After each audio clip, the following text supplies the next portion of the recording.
pues buenos días a todos. También estoy muy contento de estar aquí, llevamos un tiempo esperándolo. Poder volver a presentar presencialmente es una maravilla. Pues bueno, eh, voy a hablar hoy de audiodescribir lo no normativo. Básicamente voy a hablar de traducción audiovisual, de accesibilidad a los medios audiovisuales y, digamos, con su intersección con lo que es género, traducción feminista y traducción queer. Bueno, aquí tenéis Twitter y email por si tenéis preguntas luego. Así que vamos a ello. Bueno, voy a hablar un poco de dónde sale esta investigación, luego el objeto de estudio, porque está basado en un material audiovisual que audiodescribí yo mismo. Es un documental llamado Lesbofobia, no sé si lo habréis visto. Luego, motivación, preguntas e investigación, ¿no? De dónde parto. Luego, estado de la cuestión, lo que se ha hecho al respecto, metodología y un poco los resultados. Entonces, primero deciros que hay muy poco escrito sobre el tema. Hay bastante literatura sobre traducción feminista, traducción queer, pero aplicado a lo que viene a ser la accesibilidad a los medios audiovisuales y la audiodescripción para personas ciegas o con baja visión es bastante pequeña lo que hay.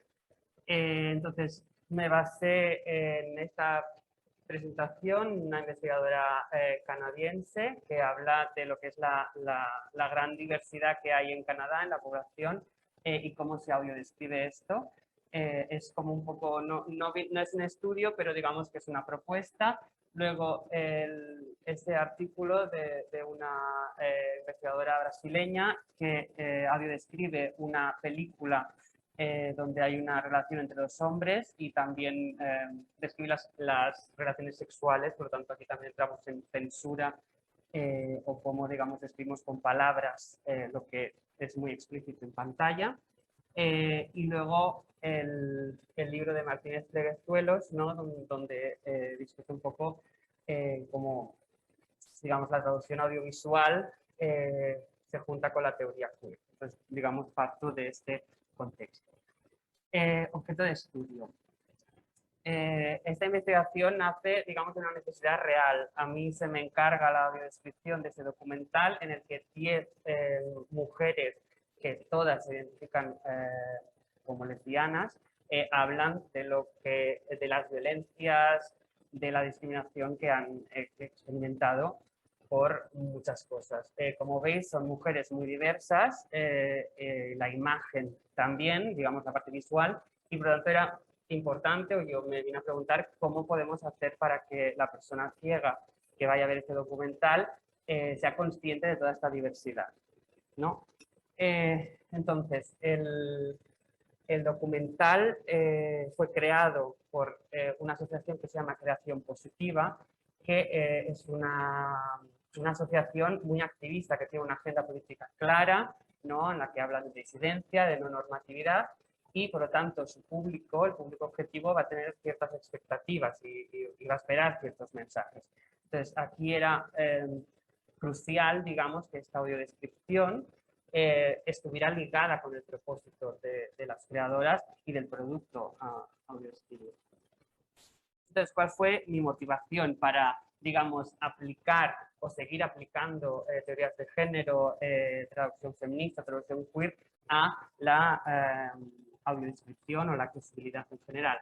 Primero de todo, por la intersección entre discapacidad y la comunidad LGTB, ¿no? Tal y como dice esta cita, el género, la sexualidad y la discapacidad se co-construyen, ¿no? Entonces, estamos hablando de todo comunidades que han vivido históricamente los márgenes, ¿no? Y que necesitan ser representadas y visualizadas. Y segundo, los contenidos audiovisuales y la traducción audiovisual hoy en día es un gran medio para la perpetuación de estereotipos. Entonces es muy, muy importante cómo presentamos, cómo representamos a diferentes identidades digamos, en el medio audiovisual y su traducción. Obviamente, esto viene también por una necesidad real del mercado. Contamos ahora con muchos contenidos audiovisuales, he dicho muchos, pero quizás no son tantos, pero comparado con hace 10 años, un montón de series y películas que presentan identidades, digamos, no normativas. Y también interseccionales, como en Deaf You, donde son sordos, en Special, una persona con parálisis cerebral, y luego, bueno, las series que no me acuerdo de todas, RuPaul, Pose, Feel Good y Do For, ¿no? Y hay muchas más, Sex Education, etcétera, etcétera. ¿Cuáles serán mis preguntas de investigación? Primero de todo, ¿cómo se describe o cómo se traduce lo inetiquetable? ¿No?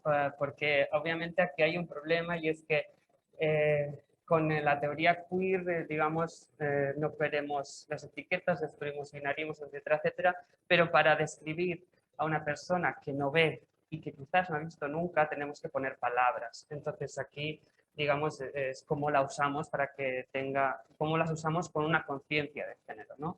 Entonces se puede crear una audiodescripción con conciencia de género, tal y como traducimos textos, por ejemplo. ¿Cuál es el papel del audiodescriptor o de la traductora?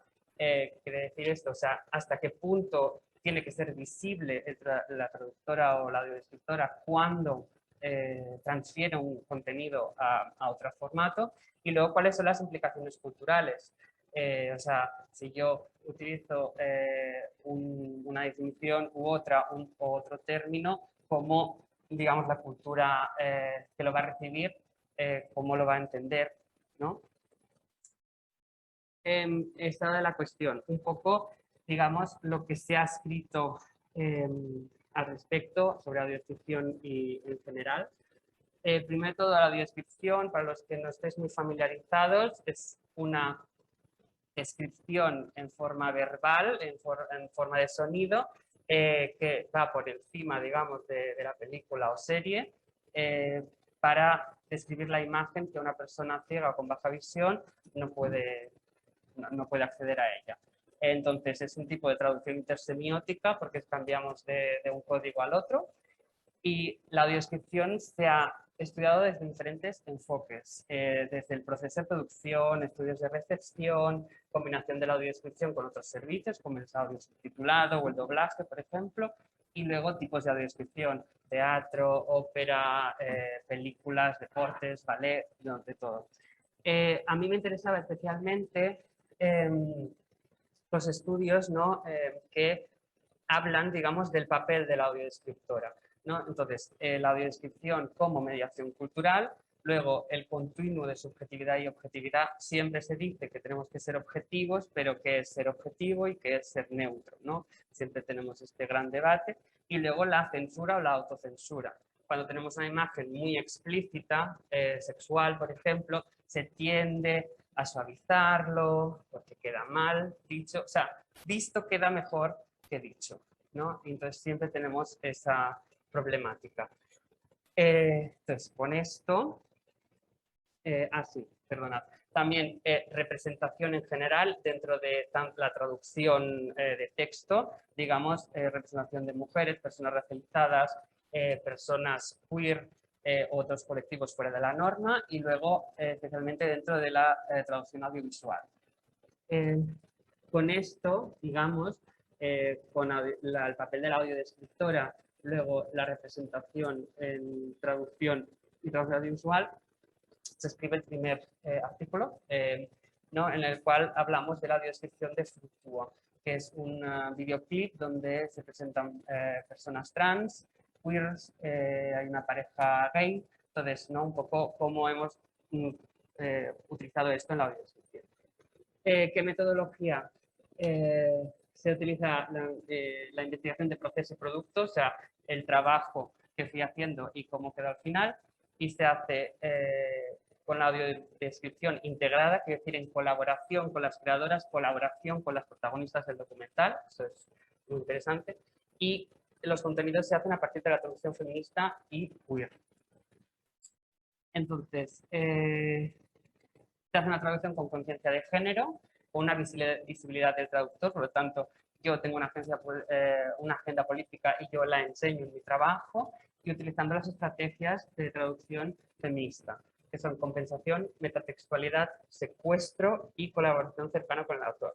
Compensación es dar más información, metatextualidad, utilizar notas a pie de página, prefacios para explicar mi voluntad, digamos. Secuestro es modificar o alterar el texto para alcanzar nuestros propósitos, y colaboración cercana con el autor, pues hablar y saber qué es lo que esta persona de origen quería decir.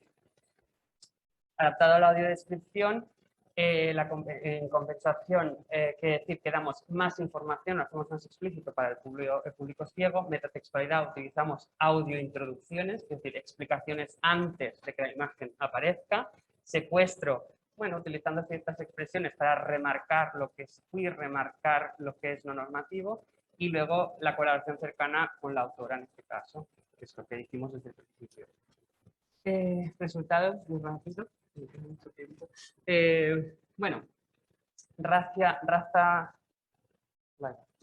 Bueno, muy rápido.